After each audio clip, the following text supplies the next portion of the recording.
but it's coming. Yep. So as I had said that today's class will also add some knowledge to us about comparative literature. So the history of comparative literature is quite long. And for this region, we are gradually moving forwards. And actually, it's a new course to you and also to me. And for this region, if we discuss more thing in a day, it will make you confused, I think so. And for this region, I am gradually moving. You see that the man in picture, his name is James McPherson, a Scottish writer, poet, literary collector, politician, and known as the translator of the Ocean Circle of epic poems. Okay. James McPherson is a Scottish writer, and he is famous for his translation because he translated Ocean Circle. So we will see the significance of James McPherson translation in comparative literature. And he is also the first Scottish poet to gain an international reputation. You see this person. McPherson claimed that his poem was translated of a Gaelic epic written by Irish bard Ossian.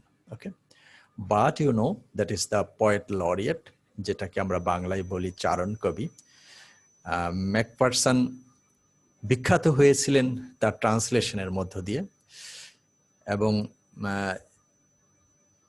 এই ট্রান্সলেশনই তাকে আন্তর্জাতিক খ্যাতি অর্জন করে দিয়েছিল ম্যাকফারসনকে। কিন্তু Macpherson অত্যন্ত সত্যভাবে উনি স্বীকার করেন নাই। আমরা জানি যে গ্যালিক ল্যাঙ্গুয়েজটা হলো আয়ারল্যান্ডের ল্যাঙ্গুয়েজ, যেটাও যেমন আমাদের বাংলাদেশের ক্ষেত্রে আমরা যেটা বলতে পারি যে সিলেটের ভাষাও বাংলা ভাষা, সেরকম আয়ারল্যান্ডের ভাষাও ইংরেজি ভাষা, স্কটল্যান্ডের ভাষাও ইংরেজি ভাষা। বাট স্কটল্যান্ডের ইংরেজিটাকে বলে স্কটিশ ইংলিশ, আর আয়ারল্যান্ডের যে ডায়ালেক্ট সেটাকে বলা হয় গ্যালিক। তো ম্যাকফারসনকে যে খ্যাতি এনে দিয়েছিল, সবাই প্রথমে ধারণা করেছিল যে এটা হয়তো বা ম্যাকফারসনের নিজস্ব লেখা, কিন্তু ম্যাকফারসন নিজেই ক্লেম করেছিলেন, বলেছিলেন যে actually this is the translation of a Gaelic language of Irish bard Ocean.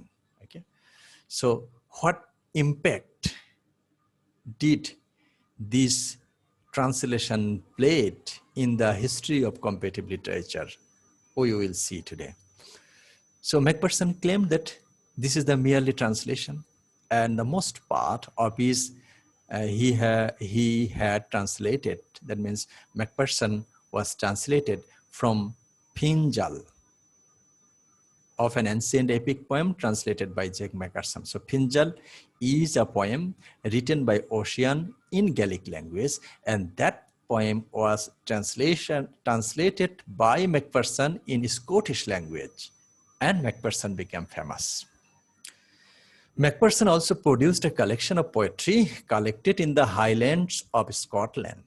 Actually, Scotland is a very hilly area. Okay. If you ever visit over there in Scotland, University of Edinburgh, University of other universities over there in Scotland, you will see students to see the scenery. Most of the part is in the hilly area, and there is a tour they can take you to the hill areas of Scotland. So McPherson also wrote some poems based on the Highlands of Scotland. So Highlands of Scotland are famous geographically and also for the source of several folk tales and several actually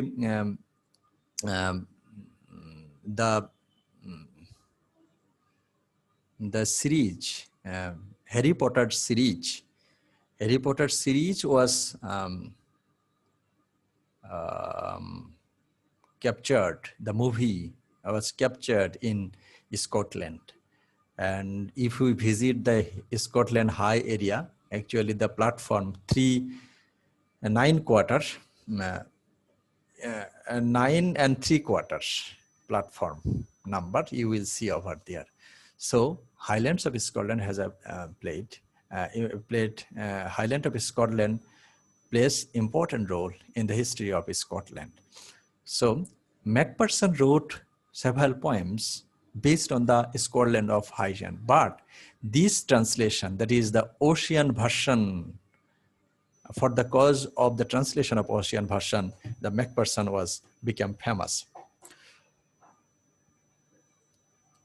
Frederick Lawley described Ocean later in a short history of comparative literature from the earliest themes to the present day, 1906, as a northern Dante. Dante, you know, the Italian poet, Florentine, a great and majestic.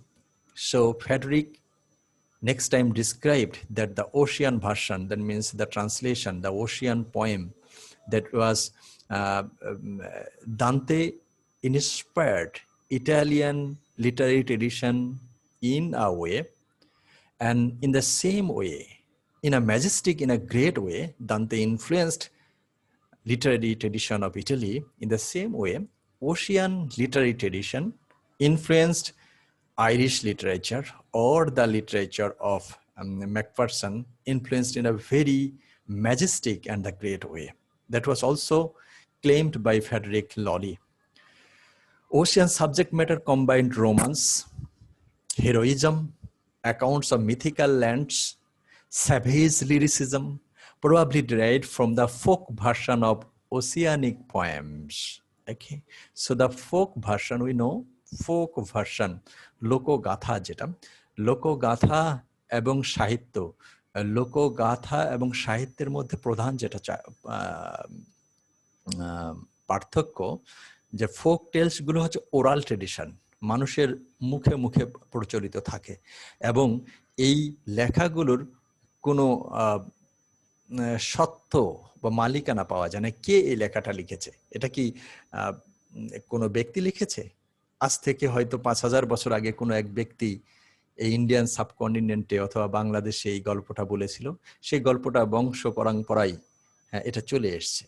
এটা বলা যায় যে folk টেল আর ফোকলর, ওকে, যেটা আবার মানুষের কালচারের সাথেই হচ্ছে সংযুক্ত। হ্যাঁ, যেমন কিছু কিছু বিশ্বাস এবং কাস্টমও এই ফোক কালচারের সাথে জড়িত। যেমন আমাদের অনেক জায়গায় আপনারা দেখে থাকবেন যে একটা ট্রেডিশন আছে যে বুধবার কি বৃহস্পতিবারে বাঁশ কাটতে হয় না। হ্যাঁ, কেন কাটতে হয় না, কে বলেছিলেন, কি কাটলে কি হয়? হ্যাঁ, অনেক জায়গায় অনেক রকম ব্যাখ্যা পাওয়া যায়। আবার আমরা যদি ধরি গোপাল ভাঁড়, গোপাল ভাঁড় নামে কোন ব্যক্তি ছিল?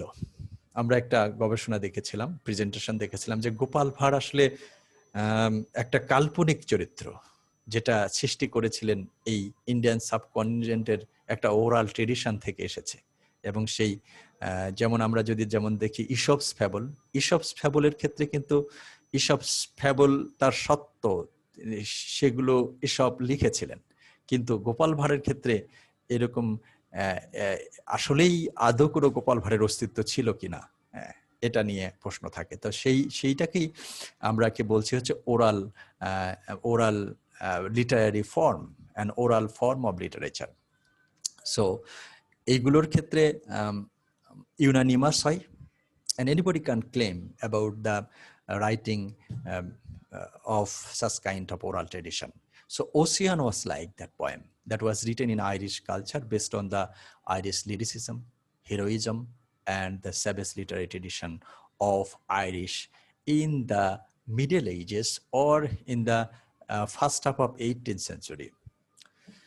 So Macpherson had a good knowledge of ancient Gaelic poetry to produce his forgeries.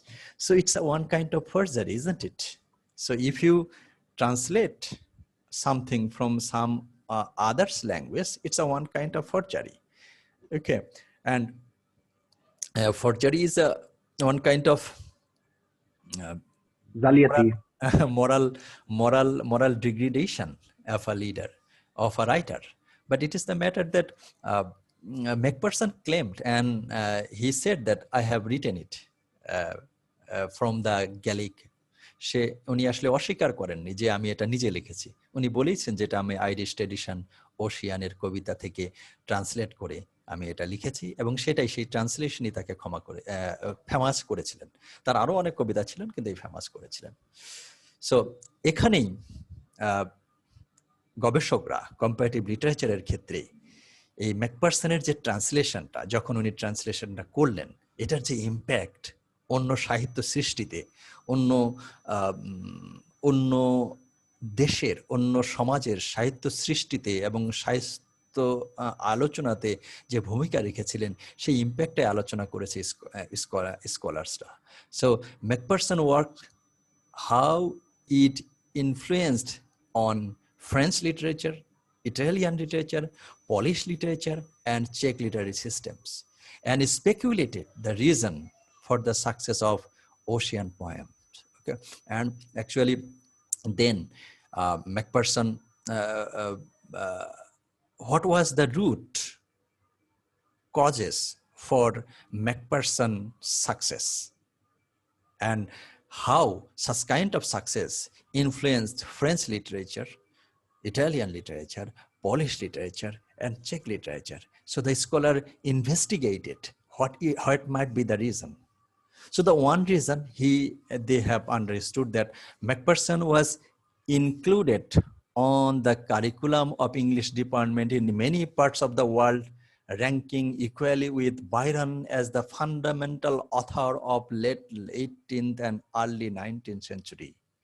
So the first impact that যদি ম্যাকপারসন ওশিয়ানের কবিতাগুলোকে ট্রান্সলেট না করতেন, তাহলে বিশ্বের অন্যান্য যেসব জায়গাগুলোতে ইংলিশ ডিপার্টমেন্টে যেখানে পড়ানো হয়, সেখানে একটা ফান্ডামেন্টাল কোর্স হিসেবে এই বাইরনের সাথে সাথে এই ম্যাকপারসনকে ইনক্লুড করা হতো না।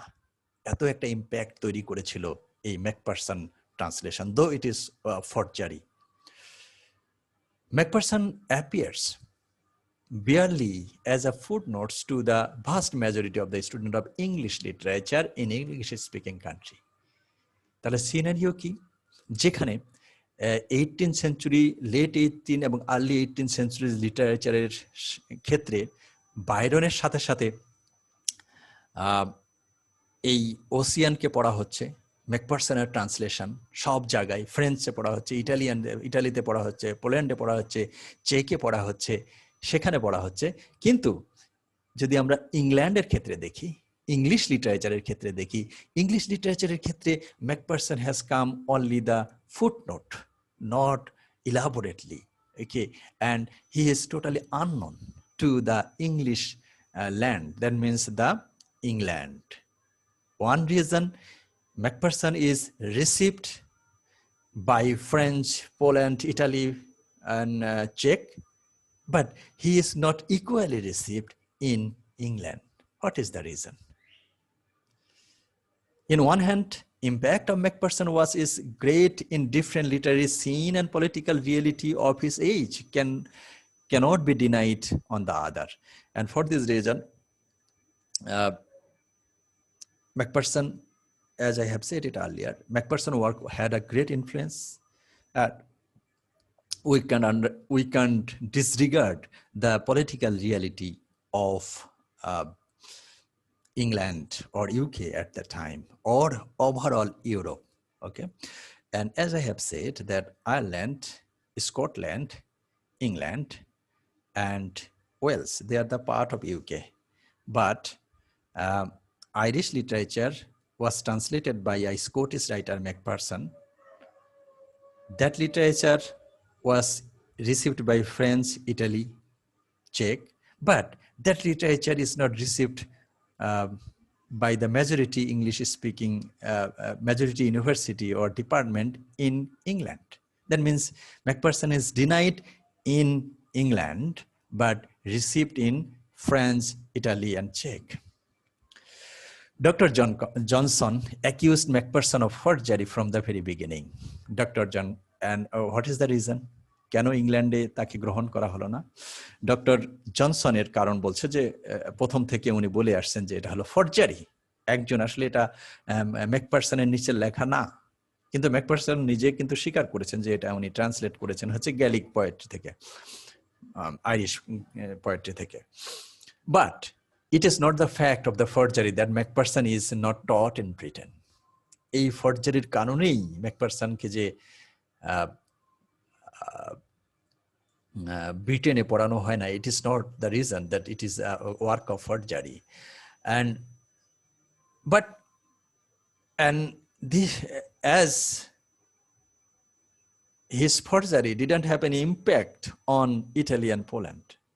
যদি আমরা ধরেই নিলাম যেটা ফরজারি এবং এই একটা কারণে ইংল্যান্ডে, ব্রিটেনে ম্যাকপারসনকে পড়ানো হয় না, কিন্তু এটা কিন্তু আবার ইটালি এবং পোল্যান্ডের খাতে কোনো সমস্যা তৈরি করে নাই। ওকে, why?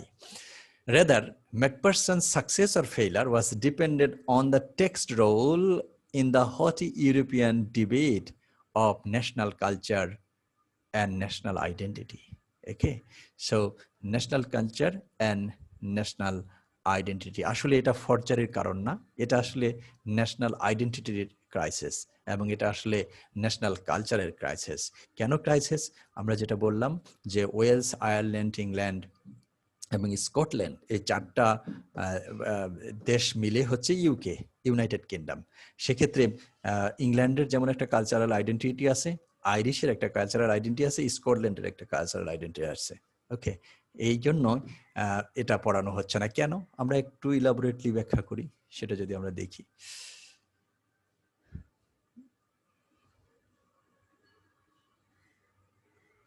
In Britain, Scotland and Irish nationalism were feared and despised, and there was a vested interest in denying the possibility of a great literary and poetic past to both Scottish and Irish culture. So as I have said, there is an enmity between England and Ireland. There is an enmity between Scotland and Ireland nationally. They want to deny. England wanted to deny, and in many portions they despise the natural literary tradition of Ireland, the literary tradition of Scotland. And this is the reason that Ocean translation by Macpherson was denied in England. Okay. In other nations like France, Italy, Poland, they tried to establish their national identity by rediscovering the past, and they did it by translating the best literature of the other nations. Okay, so Britain always tried to establish their national identity and national culture, and for this reason, when Gaelic translation of Macpherson became prominent in Ireland and in Scotland and in England, in Italy, in France, then in England, it was not taught only for the cause of national identity, because England despised and in some place denied the cultural identity of Ireland and Scotland. Okay, so this is the scenario. And one thing we should keep in mind that as we have discussed it earlier in the second class, that nationality and comparative literature.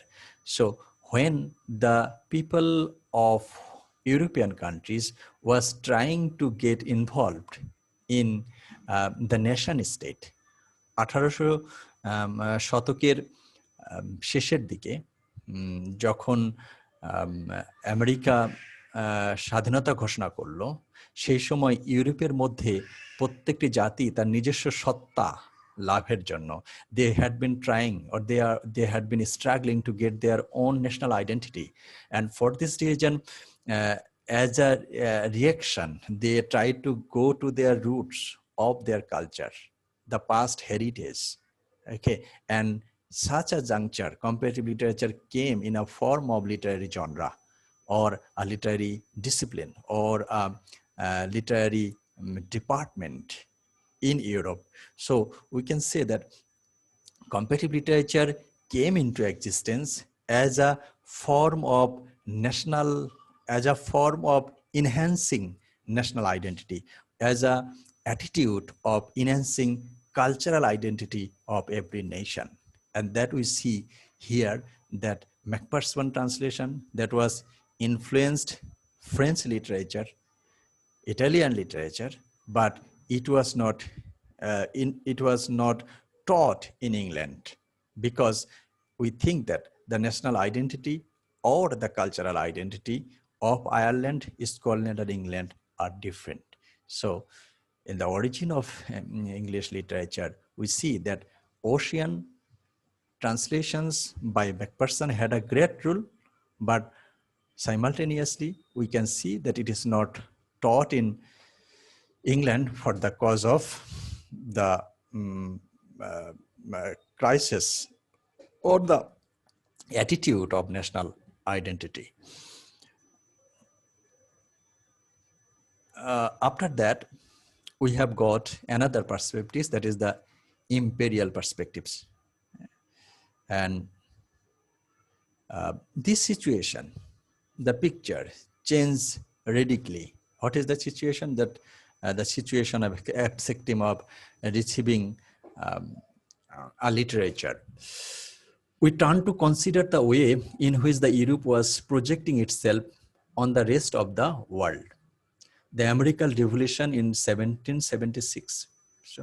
So the situation, as we had been discussing a little bit earlier, that in Europe, there was a struggle between for getting the national identity. And before that, there was a feudal system. That means several nations were under a same umbrella, and there was a no concept of nation. Okay, there was the state, province were there. Okay, but towards the end of the 18th century, when the American Revolution occurred in 1776, okay, then this countries of Europe, they had been trying to establish their national identity. Okay, and American Revolution in 1776 had set the native English of the colonies along a new route.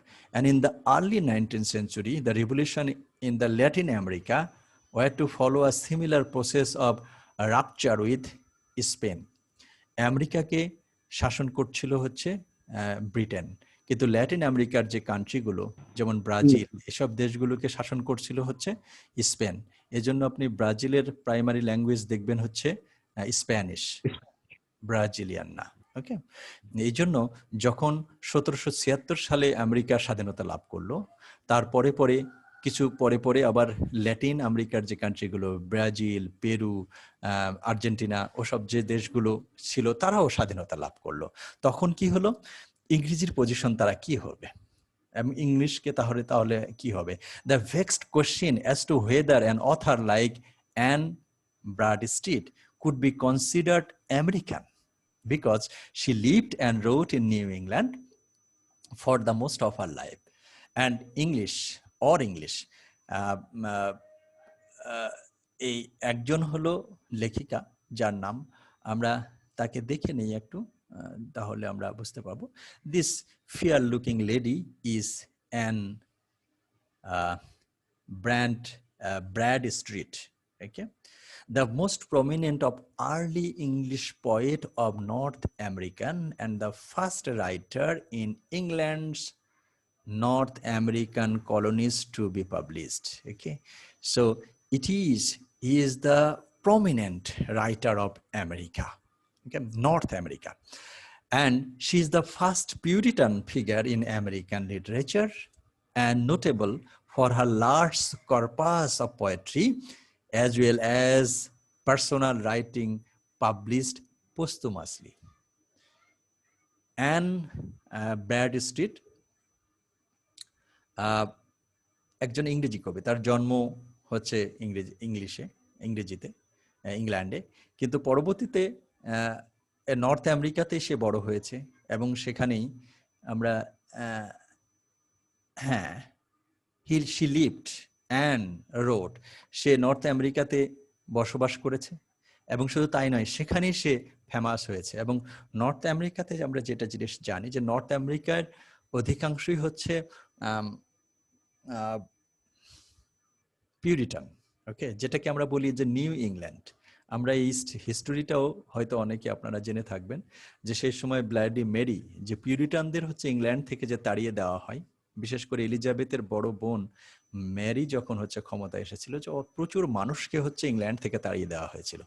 তখন এই মানুষগুলো এই সাগর, Atlantic সাগর পাড়ি দিয়ে এই আমেরিকার যেই সংলগ্ন সমুদ্র সংলগ্ন যে প্রদেশগুলো, সেগুলোতে পাড়ি জমিয়েছিল এবং সেখানে আশ্রয় গ্রহণ করেছিল। এবং সেই জায়গায় একটা জায়গা আছে, সেটার নাম হলো নিউ ইংল্যান্ড। এবং সেই নিউ ইংল্যান্ড হলো মানে ইংল্যান্ড থেকে অধিকাংশ ইমিগ্রেন্ট এখানে এসে জমা হয়েছিল। এবং যদিও ইংল্যান্ড তখন আমেরিকা তখন ইংল্যান্ডের শাসনাধীনে ছিল এবং এগুলো হচ্ছে অধিকাংশ হচ্ছে পিউরিটান, ওকে। এবং এই নিউ ইংল্যান্ড তাদের মধ্যে হচ্ছে ফেমাস, এখানে সমস্তই হচ্ছে পিউরিটান। সেই জায়গায় বড় হয়ে এবং সাহিত্য রচনা করে এই অ্যানি ব্র্যান্ড স্ট্রিট ফেমাস হয়েছিলেন। তাহলে আপনি তাকে কোন ধরনের রাইটার হবেন? যখন আমেরিকা স্বাধীনতা লাভ করলো না 1776 সালের আগে, সে ব্রিটিশ রাইটার, সব ঠিক আছে, কারণ আমেরিকা ব্রিটিশ কলোনি। কিন্তু যখন আমেরিকা স্বাধীনতা লাভ করলো, তাহলে আপনি এই অ্যান ব্র্যাডস্ট্রিটকে কি বলবেন? ইনি কি ব্রিটিশ রাইটার না আমেরিকান রাইটার? কারণ আমেরিকা তো এখন একটা ন্যাশনাল, অন্য একটা জাতি, যেটা স্বাধীনতা লাভ করেছে ব্রিটিশদের ব্রিটিশের কলোনি থেকে। তাহলে কি বলবেন? এখানে বলছে যে because she lived and wrote in New England for the most of her life, এজন্য আমরা তাকে বলতে পারি American writer. Or English, because her poems were published in England. আমরা যদি টি.এস. এলিয়টের কথাই ধরি, টি.এস. এলিয়ট জন্মগ্রহণ করলেন আমেরিকায়, 1910 সালে হচ্ছে আমেরিকায় আসলেন। 1911 বা 14 সালের দিকে তার লাভ সং অফ জে আলফ্রেড প্রকাশিত হলো। 1921 সালে হচ্ছে তার হলো ওয়েস্টল্যান্ড প্রকাশিত হলো। এবং উনি ইংল্যান্ডের সিটিজেনশিপ নিলেন হচ্ছে 1923 কি 28 সালে, আই এম নট শিওর, 23 অথবা 28 সালে উনি ইংল্যান্ডের সিটিজেনশিপ নিয়েছিলেন। তাহলে টি.এস. এলিয়টের কে আপনি কি বলবেন? আমেরিকান বলবেন না ব্রিটিশ বলবেন? ওকে, সো এই কনসেপ্টটা যখন তৈরি আসলো, এবং তার যে সাহিত্যকর্ম, সেটাকে কি আমরা ব্রিটিশ থিম বলবো না আমেরিকান থিম বলবো? অ্যান ব্রেডস্টেটের ক্ষেত্রেও একই জিনিস প্রাধান্য পেল, আপনার the revolution, American revolution. And American literature may be taken English writers as a model, but American writers were developing separately in terms or means of production, as well as subject matter and form. As I had been talking, that America, after getting independence from British colony, from Britain, American literature got a individual entity, a characteristics, a model, a form. But American writers were developing likewise. Through the 19th century, we find Latin American writers, পাশাপাশি আমরা দেখলাম Latin American writers endeavoring to create an epic fit for the new continent, still caught up in the coils of publishing policy, censorship, stylistics, constraints, and a host of other legacies from Spain and Portugal. So Spain and Portugal, we see different American, সেই north America এবং America, প্রত্যেকের ক্ষেত্রে যে literary ট্রেডিশনটা grow করলো সেটাও আবার এক না। আমরা স্পেন এবং পর্তুগালের মধ্যে দেখলাম যে আলাদা লিটারেরি ট্রেডিশন, এবং আমেরিকার ক্ষেত্রে দেখলাম আমরা আলাদা literary tradition. But নেভারদিলেস, seeing revolutionary struggle as linked to the emergence of new literature, and in this revolutionary struggle at the last part of 18th century, we see the new literature in America and Latin America. And literary developments in New World reflected a new order. In complete contrast is the attitude of colonial power to the literature produced by the peoples under their domination. When America had been under the domination of Britain, the literature produced at the time of the domination is different. But when they got independence, the literature produced by the same American, the attitude was different. আমরা যখন স্বাধীনতার সময় বাংলাদেশের যেই কবিতাগুলোর মধ্যে আমরা দেখতে পারবো ক্ষুধা, দারিদ্র, রিভলিউশন, সবগুলো জিনিস আমরা দেখতে পারবো, ওকে, যে বিদ্রোহ, সব জিনিস আমরা দেখতে পারবো। আর যখন এই দেশের মধ্যে যেরকম কোনো সাপ্রেশন নাই বা ডোমিনেশন নাই, তখন মানুষের ফ্রি চিন্তা, মানে এই থিঙ্কিংটা কাজ করে বেশি, এবং সেটা যুদ্ধ বিগ্রহের দিকে কাজ না করে তখন মানুষের ইমাজিনেটিভ ফ্যাকাল্টিটা কাজ করে বেশি। অ্যান্ড তখন আমরা যে লিটারি ট্রেডিশনটা দেখব, তখন সেটা দেখব ভিন্ন। সো আমেরিকা যখন ব্রিটিশের কলোনি ছিল, তখন যে লিটারি ট্রেডিশন সেখানে গ্রো করলো, ইন্ডিপেন্ডেন্সের পরে আমরা দেখলাম হচ্ছে অন্য একটা লিটারি ট্রেডিশন গ্রো করলো আমেরিকাতে, স্পেনে, পর্তুগালে এবং ওভারঅল ল্যাটিন আমেরিকাতে। And probably the most extreme example of this Philistine version is the famous comment by Macaulay. Macaulay, he is a former British Secretary of War, historian, essayist. Secretary War, but ওনার এই comparative লিটারেচারের ক্ষেত্রে তার যে অবদান সেটা এখানে নিয়ে আসছে, যে কিভাবে মানুষের স্বাধীনতা লাভের পরে কি হয় এবং স্বাধীনতা লাভের আগের সাহিত্যকর্মের মধ্যে কি পার্থক্য আমরা দেখতে পারি। I have never found one among the Orients. Orients মানে হচ্ছে এই পাশ্চাত্য, ওকে, আর প্রাচ্য হলো পশ্চিমা, পশ্চিমা মানে ইউরোপ, আর অরিয়েন্ট হলো পাশ্চাত্য, পাশ্চাত্য মানে ইন্ডিয়ান সাবকন্টিনেন্ট, এশিয়া, এগুলো। উনি বলছেন যে I have never found one among the Orients who could deny that a single shelf of a good European library was worth the while of native literature of India and Arabia. If you visit British Library, এখানে আপনি দেখবেন যে Indian literature বলে একটা লাইব্রেরির একটা shelf অথবা একটা কর্নার, ওকে, অথবা একটা দুইটা শেলফ বা একটা এরিয়াকে বললো যে এটা হলো ইন্ডিয়ান লিটারেচার, ইন্ডিয়ান সাহিত্য, আরটাকে বললো বাংলাদেশি সাহিত্য, ওকে। তো এই ম্যাকলে ইনি নিজে ব্রিটিশ, কিন্তু ইনি হচ্ছে একটু লিবারাল থিঙ্কার। অনেকের মধ্যে যেমন থাকে না যে হচ্ছে আমাদের যে সাহিত্যটা আছে সেটাই সুপ্রিয়র, যেটাকে আমরা কলোনিয়াল পার্সপেক্টিভসে বলি সুপিরিয়রিটি কমপ্লেক্সিটি। না, আমাদের যা আছে সেটাই বড়, আর বিশ্বের যা কিছু আছে সবগুলো হচ্ছে আমাদের থেকে কম। এক্ষেত্রে ব্রিটেনের অনেক স্কলারদের মধ্যে এই অ্যাটিটিউড ছিল, আবার পাশাপাশি এই অ্যাটিটিউডও ছিল যে দে ওয়ার লিবারাল। তারা মনে করতেন যে আমাদের যেমন সাহিত্য আছে, যেটা যেই রকমই হোক, সুপ্রিম হোক অর ওভার সুপ্রিম হোক, আমাদের একটা আছে, অন্যদের যেমন একটা সাহিত্য ট্রেডিশন আছে, সেই সাহিত্য ট্রেডিশনটা ইনফেরিয়র হোক, লেস ইনফেরিয়র হোক, এটা হলো তাদের literary tradition. And for this reason, Macaulay rightly claimed that we can simply identify the worth of an Arabic literature or the Indian literature simply dedicated a shelf in a famous European library. Nicely, he has said. And I have certainly never met with any audience who ventured to maintain that the Arabic and the script poetry could be compared to the great European nations. আবার আরো একটা জিনিস আছে, হ্যাঁ, সেটা কি, যে যেটা ম্যাকুল্লে স্বীকার করছে যে প্রত্যেকের সাহিত্যই হচ্ছে গ্রেট, আবার কোন পাশ্চাত্য দেশের কোন ব্যক্তি বা সাহিত্যিক বা কোন স্কলার তাদের অ্যারাবিক এবং ইন্ডিয়ান সাহিত্যকে যে ইউরোপিয়ান সাহিত্যের পাশাপাশি তুলে ধরবে এবং তাদের সাথে যে তুলনা করবে যে yes we have this our literary tradition and that is as important as the European literature, এরকম ভেঞ্চারও তারা দেখায়নি, দুঃসাহসও তারা দেখায় নাই। ওকে, দুইটা কারণই আমরা দেখতে পারি। এই আমরা ম্যাকুলনেকে একটু দেখে নেই। This is the Thomas Babington Macaulay, a British historian and Whig politician, wrote extensively as an essayist on contemporary and historical socio-political subject and as a reviewer. Okay, so this is Macaulay. So Macaulay said this, that every literature is important and every literary tradition is important. So Macaulay is a liberal British speaker.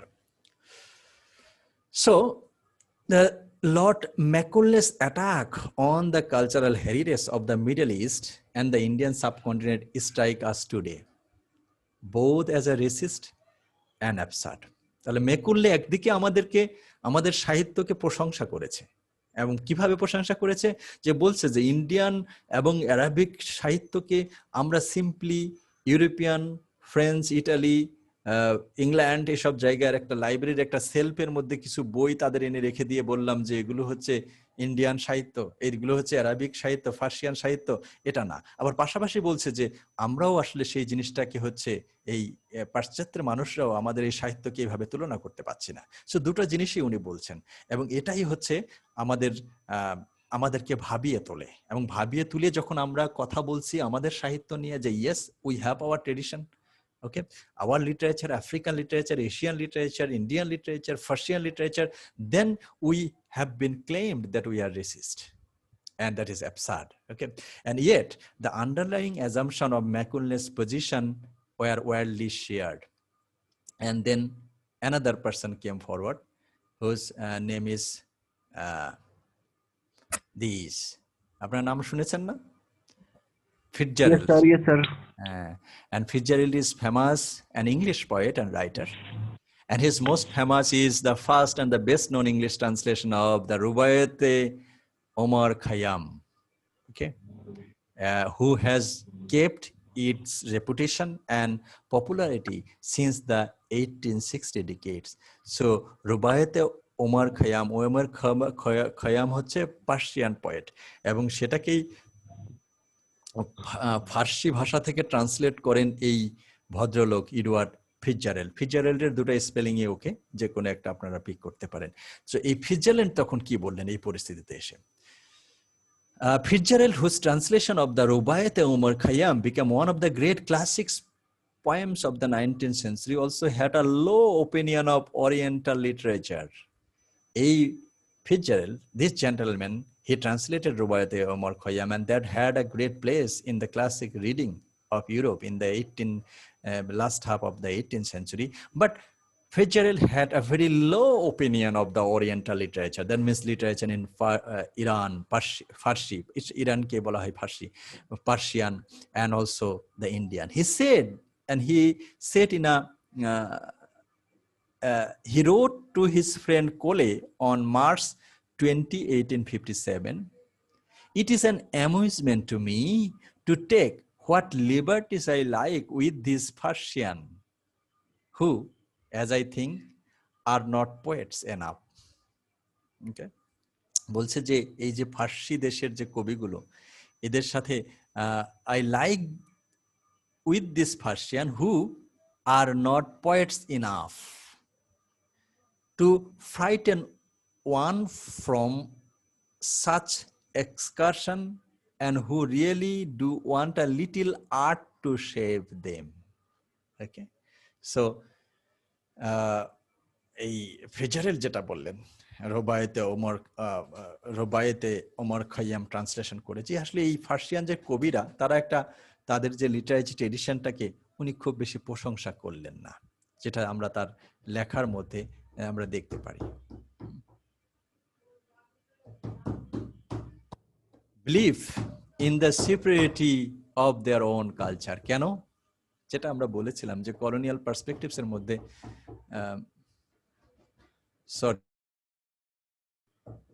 বাইরে থেকে বিদ্রোহ করছে আমার মেয়েরা।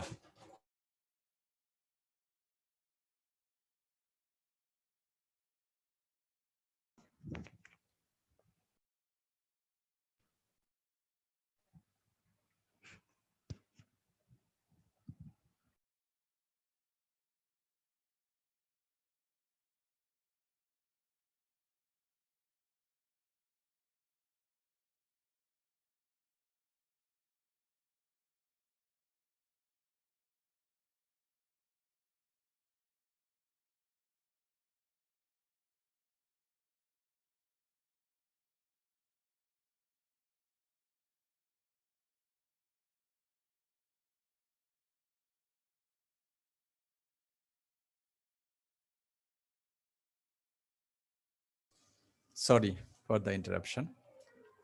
As I had been talking, that in case of the political uh, colonial perspective, we see the belief in superiority. They think that their culture, their literature are superior in comparison to the others' literature.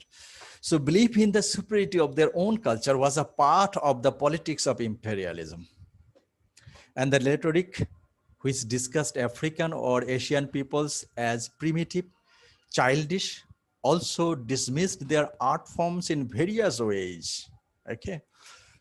Oral culture was generally regarded as being of lower status, so the existence of the tradition of oral epics, for example, was considered insignificant. As I had been talking at the very initial stage of today's lecture, that the oral tradition, that means the folk tradition, and such kind of tradition was not regarded significantly by the Europeans, because they think that this is not written by a fixed writer, and for this reason they didn't like such kind of oral tradition, যেটা আমাদের Indian সাবকন্টিনেন্টে এবং Persian সাবকন্টিনেন্টে আমরা যেটা দেখতে পাই, যে আসলে এরকম মুখে মুখে যেই এপিকের সংস্করণ চলে আসছে সেটাকে তারা খুব বেশি গুরুত্ব দেন না। At the same time, because of the importance of the written epic in the European tradition, those culture which had no epic, which saw the lyric as the highest form of poetry, were also downgraded. Okay, so in Europe we see also the lyric. They don't have their literary epic.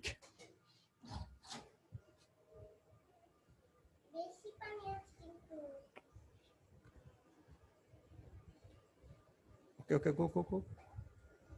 Okay, go. Bye. Okay.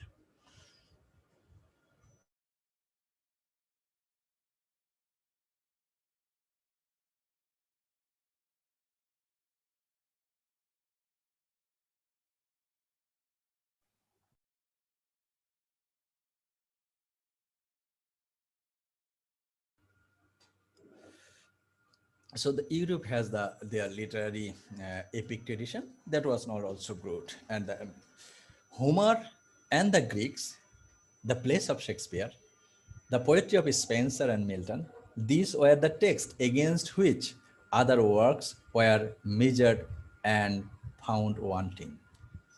তাহলে তারা কি তুলনা করে, যে তাদের Shakespeare, Homer, Greek writer, Spencer এবং মিল্টনের যে poetry, এই কবিতাগুলোর সাথেই, এই সাহিত্যগুলোর সাথে তুলনা করে হচ্ছে এই আমাদের দেশের সাহিত্যগুলোকে বা Indian সাবকন্টিনেন্টের সাহিত্যগুলোকে।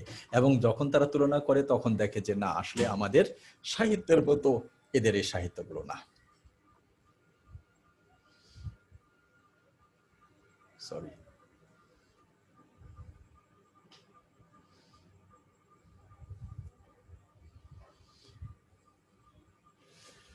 Once again, the crux of the problem was one of the perception. The Shakespeare that was taken in India was a writer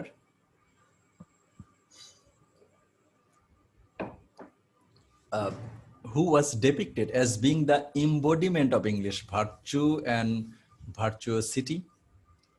Shakespeare, the great master, Shakespeare, the supreme English writer, Shakespeare, the epitome of Englishness, was what came to be exported. শেক্সপিয়ারকে ইন্ডিয়াতে যেভাবে perceive করা হয়েছে, যে perception ইন্ডিয়ার ক্ষেত্রে যে perception তৈরি করা হয়েছে, সে সমস্ত আইডিয়াগুলো হচ্ছে ব্রিটিশরা এক্সপোর্ট করেছে ব্রিটেন থেকে ইন্ডিয়াতে, যে Shakespeare is like that, a model of virtue, the model of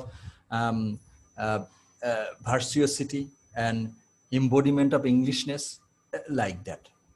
The existence of an alternative picture, the revolutionary poet whose plays about the disposition of unjust ruler were staged across Europe in cities seething with revolutionary energy, was not permissible. Okay, আবার এটার alternative পিকচারও আমরা দেখতে পাই, হ্যাঁ, যেখানে ক্ষেত্রে আমরা দেখি যে ম্যাকবেথ হচ্ছে তাকে হচ্ছে ম্যাকবেথ একজন রাজাকে, কিং ডানকানকে মেরে হচ্ছে রাজা হয়। আবার হ্যামলেটের ক্ষেত্রে আমরা দেখি, হ্যামলেটও এরকম সিনারিও, কিং লিয়ারের ক্ষেত্রে আমরা দেখি। হ্যাঁ, এই যে এক প্রকারের অথেলোর ক্ষেত্রেও আমরা দেখি, রিচার্ড দ্য সেকেন্ডের আমরা খেতি, এ সমস্ত জায়গায় অধিকাংশ ট্র্যাজেডিগুলো এবং হিস্ট্রিক্যাল প্লের মধ্যে আমরা যদি দেখি যে আসলে রাজাকে ক্ষমতাচ্যুত করার মধ্য দিয়ে যে একটা সিচুয়েশন, দ্য স্ট্রাগলিং সিচুয়েশন, যেটা সারা ইউরোপেই ছিল সেই সময়, এই ধরনের একটা ঘটনাকে স্টেজ করা হয়েছিল এই শেক্সপিয়ারের নাটকগুলোর মধ্যে। তাহলে একদিকে যেমন শেক্সপিয়ারকে প্রশংসা করা হয়েছে এবং প্রশংসা সুলভ যে অ্যাটিটিউডটা, এটাকে এক্সপোর্ট করা হয়েছে ইন্ডিয়াতে, কিন্তু আবার অন্য চ্যাপ্টার যদি আমরা দেখি যে হচ্ছে ইন্ডিয়ার এই শেক্সপিয়ারের অধিকাংশগুলোর মধ্যে আমরা দেখি যে রাজাকে ক্ষমতাচ্যুত করার যে একটা ষড়যন্ত্র, হ্যাঁ, নাটকগুলোর মধ্যে আমরা দেখতে পাই। So this is what, and with the exportation of the idealized এবং Shakespeare, রক্তপাত, yeah, রক্তপাতও স্যার দেখতে পাই অনেক হ্যাঁ রক্তপাত। দেখতে, হ্যাঁ দেখতে অবশ্যই, হ্যাঁ যে সেটাও দেখতে পাই, এবং ট্র্যাজেডির ক্ষেত্রে তো তাই, ট্র্যাজেডিটা শেষই হবে এরকম ব্লাড শেড দিয়ে। এই জন্য টলস্টয় স্যার শেক্সপিয়ারকে অনেক সমালোচনা করছেন। উনি বলছেন যে শেক্সপিয়ারের নাটকে শুধু রক্তপাত হয় এবং তিনি আলটিমেটলি ওই সাম্রাজ্যবাদ বা রাজতন্ত্রের দিকে তিনি ঝুঁকে যান। এই জন্য অনেক সমালোচনা তাকে শুনতে হয়েছে আর কি টলস্টয়ের মুখ দিয়ে। আমি যখন এবার শেক্সপিয়ারের যে বাড়ি কভেন্ট্রিতে, যেই তার বাসা যখন দেখতে গেলাম, তো আমার এক আঙ্কেল উনি আমাকে নিয়ে গিয়েছিলেন, ওখানে নিয়ে গিয়ে উনি সমস্ত কিছু দেখালেন, এবং শেক্সপিয়ারের বাড়ির মধ্যে কম্পাউন্ডে প্রায় sorry, there might be no electricity.